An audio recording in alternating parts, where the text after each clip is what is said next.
Bonjour et bienvenue à notre émission du Livre au cœur, une collaboration de la TVCL et de l'Association des auteurs des Laurentides, où nous recevons auteurs, autrices, écrivains et écrivaines de nos Laurentides. Aujourd'hui, nous recevons un petit bout de femme, mais extrêmement prolifique, qui travaille avec et pour les enfants, Louise Tondreau-Levert. Bonjour. Bonjour, Martine. Louise, vous êtes très prolifique. Vous écrivez, on a un petit échantillonnage de vos livres, et disons que juste pour question de se mettre dans l'espace, disons que on joue entre... Ça fait combien de temps là, que vous écrivez des histoires? Ça fait un peu plus de 25 ans. Un peu plus de 25 ans. Et croyez-moi qu'il y en a plus que 25 livres. Alors, voilà, c'est lancé. Louise, le métier, ou la passion d'écrivaine, vous est venue à la bibliothèque. Mais oui. Racontez-nous donc votre histoire. Ah, écoutez, moi, j'ai commencé à travailler à la Ville de Montréal en 1989. Et on m'a demandé en 90 ou 91, je ne suis pas certaine, d'animer l'heure du conte. L'heure du conte de la bibliothèque. À la bibliothèque. Et là, personne ne voulait le faire. Fait que j'ai dit, d'accord, je vais m'essayer. J'aimais beaucoup raconter l'histoire à mes propres enfants. Donc, j'ai commencé ça et ça a duré 10 ans, cette aventure de l'heure du conte avec les tout-petits. On avait des listes d'attente. C'était vraiment, vraiment merveilleux. Et là, je racontais évidemment les histoires des auteurs, idéalement québécois. À un moment donné, je me suis dit, bon, je ne trouvais pas d'histoire sur un thème que j'avais choisi. Je me suis dit, je vais en écrire une. Puis je vais en écrire deux. Et en fin de compte, et c'était lancé. Voilà. La piqûre était prise. Voilà. Et depuis ce temps-là, vous vous donnez donc commission, vous écrivez pour les enfants. Est-ce que vous vous êtes donné une ligne de conduite dans votre écriture pour les enfants? Et je peux peut-être m'expliquer un peu mieux. Oui. Qu'est-ce que vous désirez transmettre aux enfants? Que voulez-vous leur apporter? Que voulez-vous qu'ils retiennent de vos livres? C'est le goût de la lecture. Ah, le goût de la lecture. L'envie d'en savoir plus. Le goût de lire, finalement. Et de lire toutes sortes de choses pour découvrir ce que l'on aime lire, en fin de compte.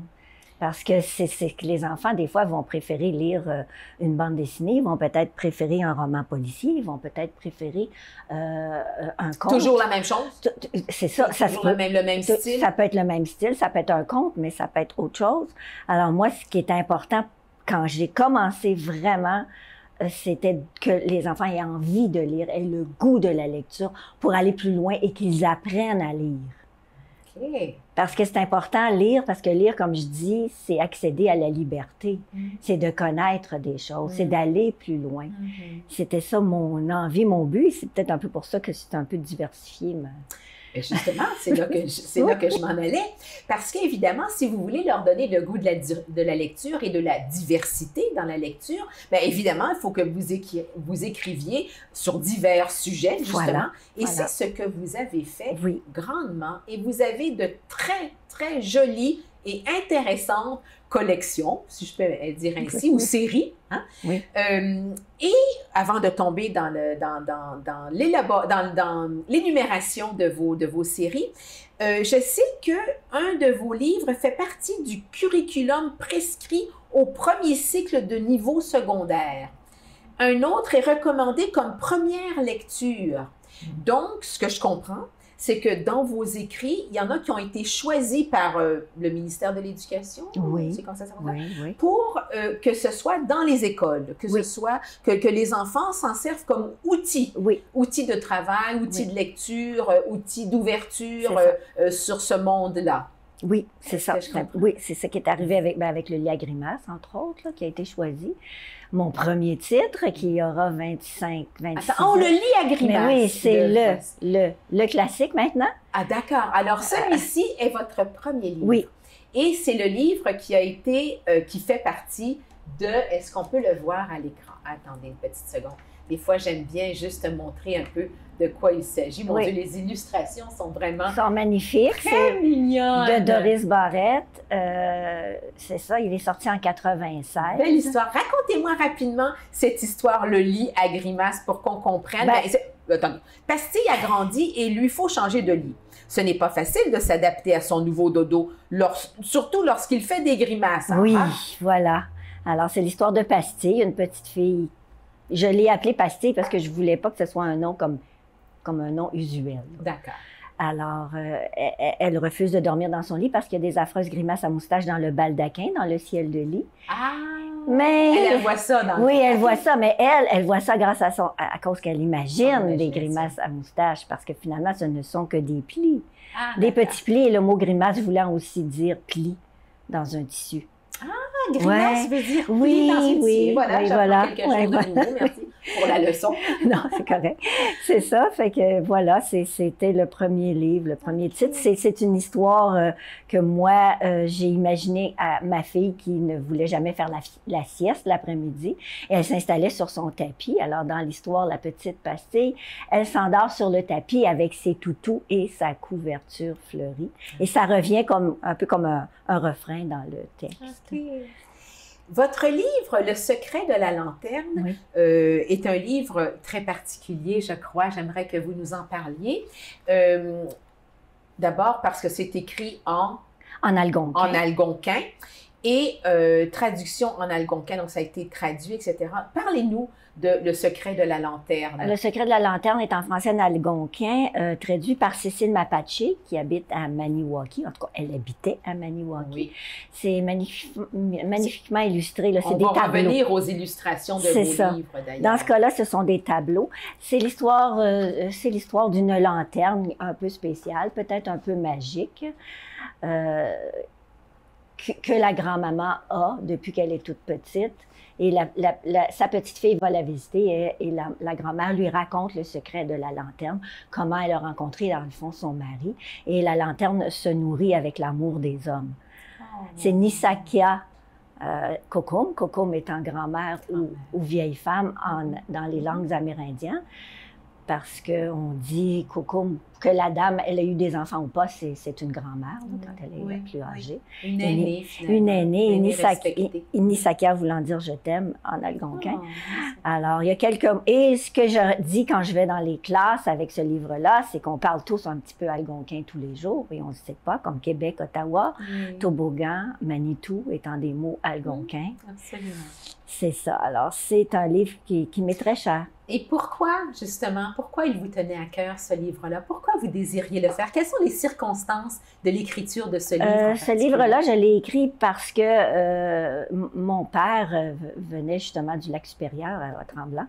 Il est né là, au Lac-Carré, et où il y a des Amérindiens. Il y avait à l'époque, parce qu'il aurait 108 ans. D'accord. Alors, c'est ça. Il aurait 108 ans? Il aurait 108 ans. Oui. Et cette histoire-là, je voulais revenir aux sources, en fin de compte. Vous l'avez inventée ou elle descend d'une légende? Je l'ai inventée. Je l'ai inventée. C'est un conte que j'ai inventé. C'est pas une légende. Et puis, une autre particularité, c'est parce que on va tomber dans des choses un peu plus... Parlez-moi de Louis Riel. Riel, ça c'est... Pourquoi avoir écrit sur Louis Riel? C'est une demande de mon éditrice, Diane Gros, aux éditions du Soleil de Minuit, qui m'a dit, j'aimerais ça faire une série avec quelque chose d'historique. Et elle se spécialise dans les livres qui sont en français et en langue amérindienne. Okay. Donc, Riel, j'ai fait... Avez-vous travaillé avec elle sur ce livre-ci? Oui, c'est la même maison d'édition, c'est ça. Alors, Riel, je l'ai écrit justement après avoir lu 5 bios de Riel, parce que c'est pas simple. Non! Et ça m'a pris un bon 2 ans pour écrire finalement une plaquette, là. Parce que je voulais que ce soit pour les enfants, parce que je voulais leur faire connaître la vie du fondateur du Manitoba. C'est aussi un patriote. C'est un homme important dans l'histoire du Canada.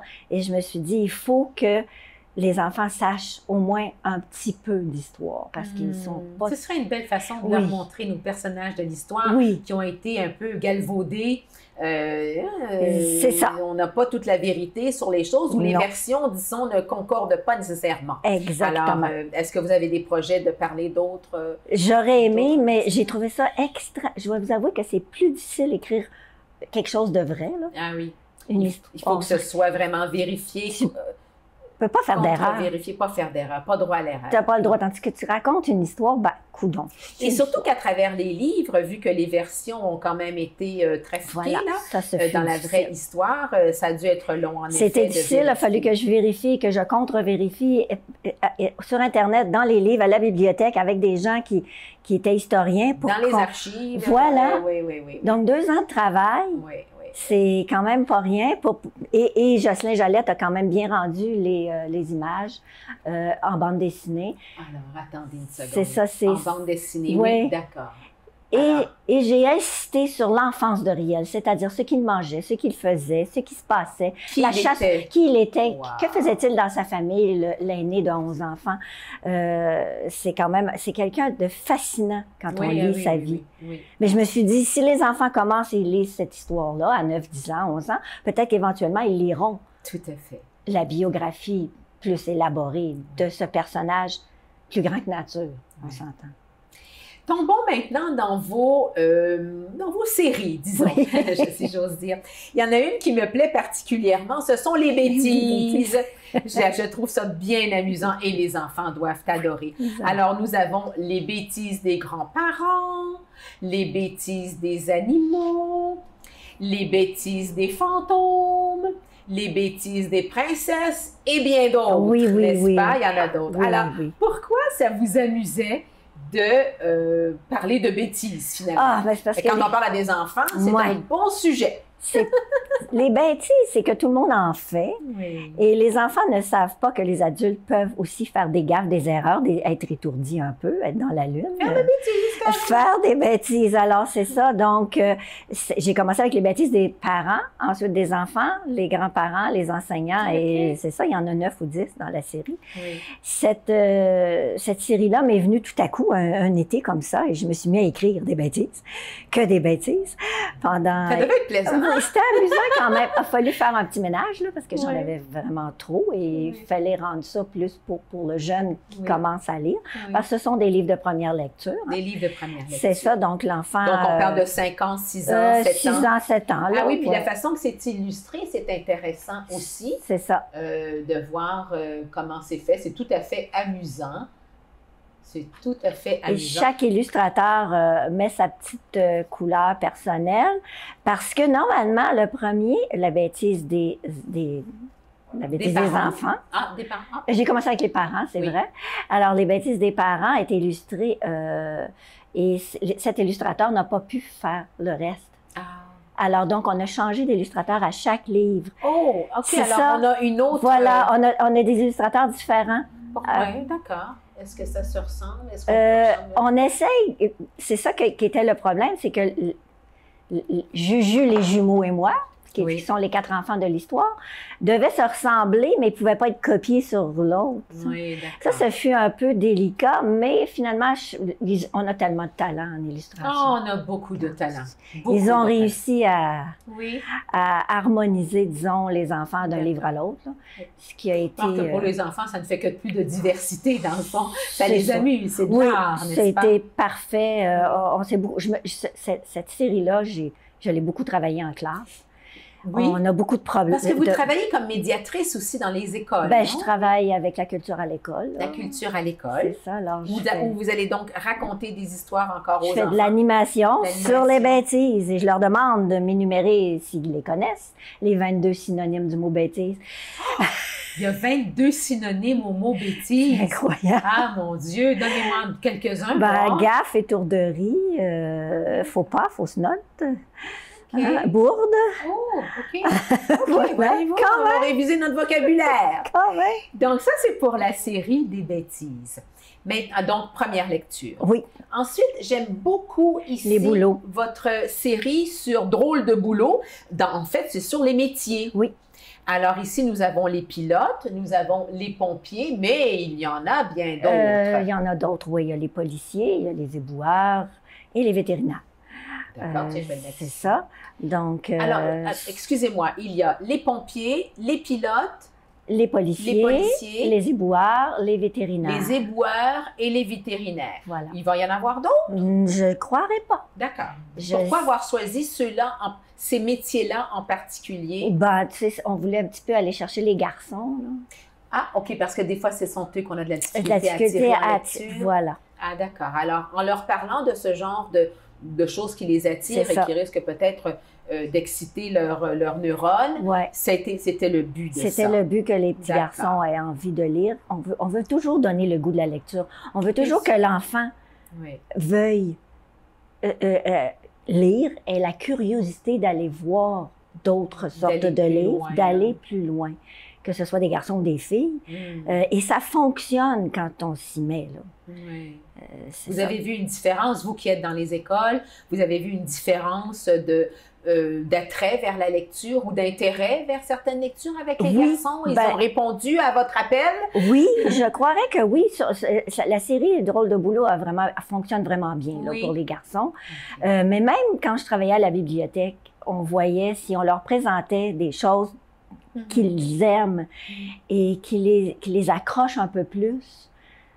On voyait qu'ils revenaient la semaine suivante chercher d'autres livres du même genre. Je l'ai vu ça en tant qu'aide bibliothécaire et en tant qu'auteur aussi dans les écoles. On voit que les enfants, quand il y a quelque chose qu'ils aiment, là, ils vont passer à travers une série et ils vont demander autre chose. Puis là, à un moment donné, tu leur présentes autre chose. Et ils vont aller chercher ces livres-là aussi. Donc, si je comprends bien, l'important avec les enfants, c'est de pouvoir bien cibler l'intérêt de l'enfant, ce qui l'excite, ce qui attire son attention, ce qui l'attire, et ce qui garde aussi son attention, parce qu'encore, d'accord, on peut être attiré par un livre, mais encore faut-il le lire, et le lire jusqu'au bout, bien sûr. Alors, c'est une façon d'aller les chercher, évidemment, en offrant des sujets d'intérêt, bien sûr, mais en les guidant, puis en les guidant selon ce qui résonne en eux. C'est ça. C'est ça le plus une façon un petit peu... Bon, on les guide sans qu'ils le sachent, non, bien sûr que non. Mais c'est correct. Oui, c'est pas un devoir. Là, faut pas que ça devienne un devoir. Non. Ensuite, ici, vous avez... romans chez... Alors, ça, ce sont des petits romans. Donc, Une baguette en miettes, La guerre aux peluches. Ce sont des romans qui vont vers quel âge? C'est plus 8 ans, 9 ans. 8-9 ans, pardon. 7 ans, c'est possible. Comme je dis toujours, ça dépend du niveau de lecture du jeune et de son intérêt. D'accord. C'est quand même, oui, ça fait petit roman. C'est c'est joliment écrit, des grosses lettres, des dessins à travers ça, mais déjà là, on est un petit peu plus assidu au texte. Oui, il y a plus de texte, c'est clair. Plus de texte. Et quelle est votre idée avec ce genre de roman? Bien, ça c'est étrange. Ce qui est arrivé, c'est que je travaillais pour les éditions du Renouveau pédagogique, donc RP en fin de compte. Et la directrice de collection m'a dit, bon, j'avais des nouvelles, moi, que j'ai écrites pour l'Association des écrivains québécois pour la jeunesse à l'époque. Oui. Et un de ces livres-là est l'une de mes nouvelles qu'on a rapetissé un peu, là, que j'ai réécrit pour le roman. Alors, ils cherchaient, eux, des histoires inédites, des histoires intéressantes pour accrocher comme une baguette en miettes avec ma sorcière qui est vraiment pas belle, mais bon, c'est une sorcière. Et elle a quand même. elle est mignonne. Ouais, quand même. On s'entend que c'est une sorcière, là, pour vrai. Elle était mignonne, cette petite sorcière, voyons voir. C'est ça. C'est ma sorcière dans l'histoire que Bruno Saint-Aubin a magnifiquement illustrée. Et je lui avais demandé une très belle laide sorcière, si possible. Une belle laide sorcière, d'accord. C'est ça. Ensuite, nous avons un album illustré, L'Ombrelle. Ouais. Et si je comprends bien, ce nom étrange, c'est l'illustratrice? Non, c'est traduit en vietnamien. Ah, c'est traduit en vietnamien. Oui. Ah, d'accord. Alors, l'ombrelle, c'est tout ce mot-là. Oui. D'accord. Ça vaut la peine de regarder ça. Voilà. Traduit en vietnamien. Pourquoi ça a été traduit comme ça? Parce que l'année où le livre est sorti, c'était, je crois, c'était 2005, mais là, je ne suis pas certaine, mais il me semble que... C'est joli, hein? Et c'est Madame Bélanger qui l'a fait, là. Alors, on voit vraiment... Alors, oui, si c'est traduit, ce sont des petites vietnamiennes, d'ailleurs, vos personnages. Oui. C'est des deux petites filles qui fuient la guerre grâce à une ombrelle magique. Ah, d'accord. Et ça fait référence aux Boat People qui ont fui évidemment le Vietnam. Quelle belle référence. Et c'est un peu pour montrer que ces enfants-là, c'est vrai qu'elles étaient attendues, parce que dans mon histoire, je dis vite, les demoiselles sont attendues. Et elles sont attendues dans un autre pays où il y a des sapins. Ça peut être au Canada, mais ça peut être ailleurs dans le monde où on a l'hiver. Elles ont été beaucoup recueillies ici, les gens du Vietnam, pas seulement les enfants, là, mais dans mon histoire, les petites... elles sont toutes seules. C'est très joli, c'est une belle idée. C'était l'idée de remémorer justement les fameuses personnes qui ont fui la guerre. Oui, qui ont dû fuir. Et ils ont vraiment fui. Et refaire leur vie. Et oui, c'est ça. Ici, qu'est-ce que nous avons? C'est des romans. Alors, encore des romans.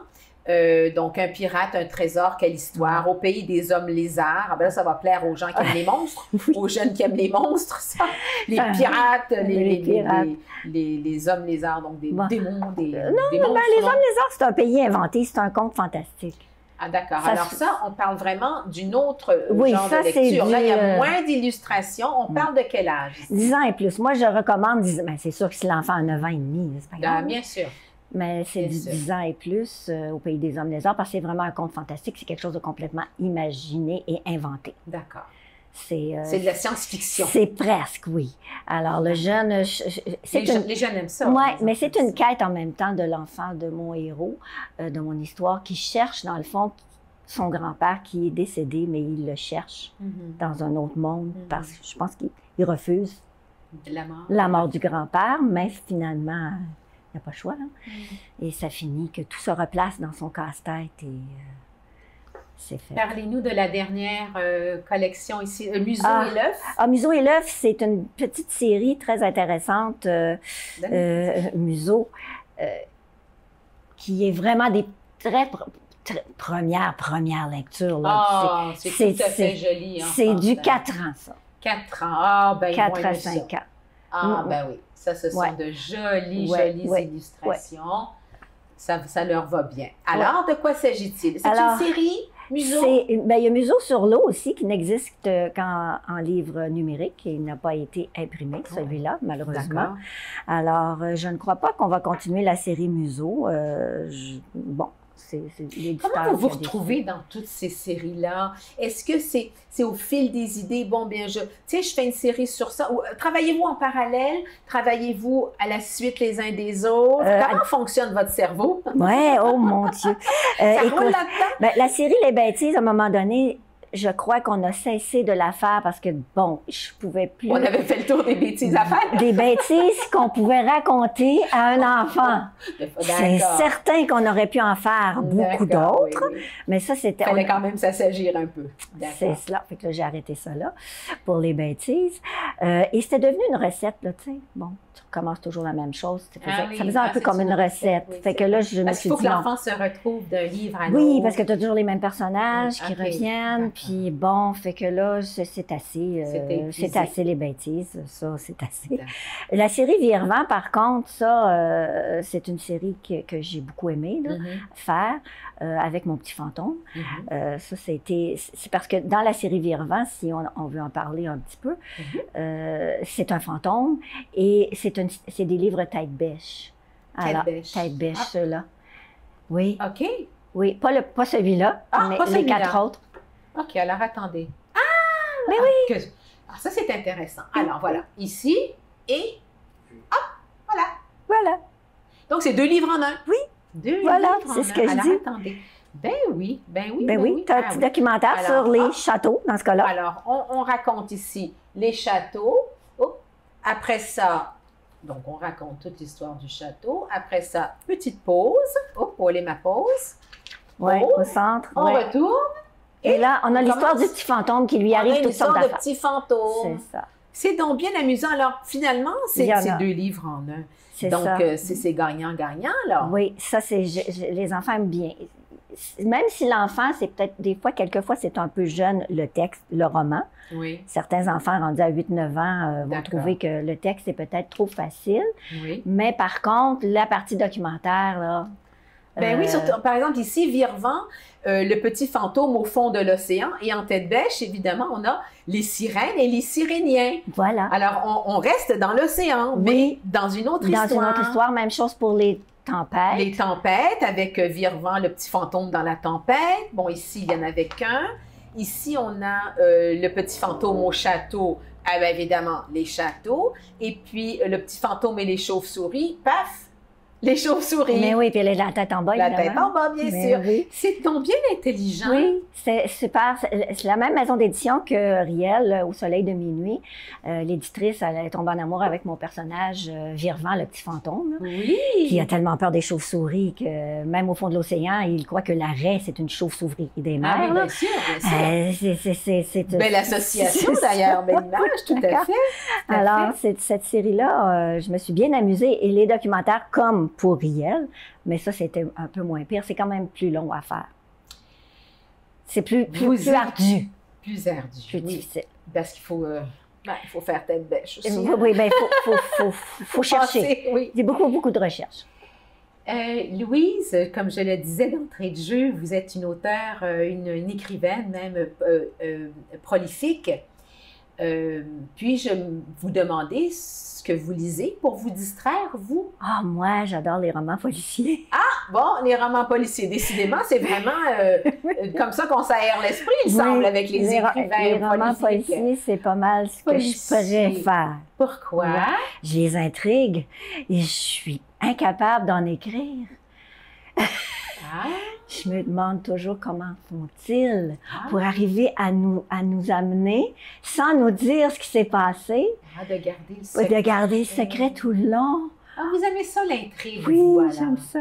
J'aime ça beaucoup. Donc, c'est ce qui vous permet de vous évader. Oui. Qu'est-ce qu'il y a sur la planche de travail actuellement? Là, je suis en train de... finalement, on a terminé avec les éditions Loélie à la chute, une délicieuse compétition, l'histoire de pâtissier et de boulanger, la boulangère et le pâtissier. OK. Alors qu'ils font une compétition dans leur vitrine. D'accord. Alors voilà, je ne vous dirai pas comment ça finit. Ça finit bien. Ça doit, parce que le pain aime bien les pâtisseries quand même. Oui. Et imaginez-vous donc un jour, ils décident de fermer. Et le village est sans dessus-dessous. Ah, ben ça doit. Ils sont à l'envers. Ça ne fonctionne pas. Est-ce que ça va être une série de livres ou c'est simplement un livre comme ça? Je ne sais pas. Je vais voir avec l'éditrice. Je ne sais pas ce qui va se passer avec ça, mais ça s'en vient. Mais c'est terminé. Alors là, je suis en train d'écrire la suite, justement, de la disparition des coffrets à crayon. J'ai déjà écrit Berlingot Dingo et Une pluie de ballons. Ça va sortir 2023, 2024. On vous surveille alors. Oui.